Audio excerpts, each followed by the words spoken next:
আমাকে একটু ওর বাড়ি পার করে দিবে? তুমি ওই পারে পার হয়ে যাইবা? হ্যাঁ। আচ্ছা শোনো, কি? ওই পারে যদি আমি তোমাকে পার করি তাহলে তুমি আমাকে কি দিবে? আমি তোমাকে কি দিব? আচ্ছা, আমি তোমাকে 2 আনা পয়সা দিব। 2 আনা পয়সা হইব না? কেন? আমার যে 16 আনাই লাগবে। ঠিক আছে, আমি তাই দিব। ঠিক আছে, তুমি পার করে দাও না। আমার কাঙ্ক্ষের গলসি আচ্ছা চলে গিয়েছে মাসি, বলছি আমার কাছে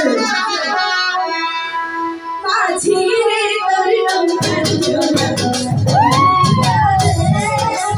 মাঝি রে তোর লঙ্কার জোড়া, আমার কাঙ্ক্ষের গলসি চলে গিয়েছে মাসি, আমার কাঙ্ক্ষের গলসি চলে গিয়েছে মাসি,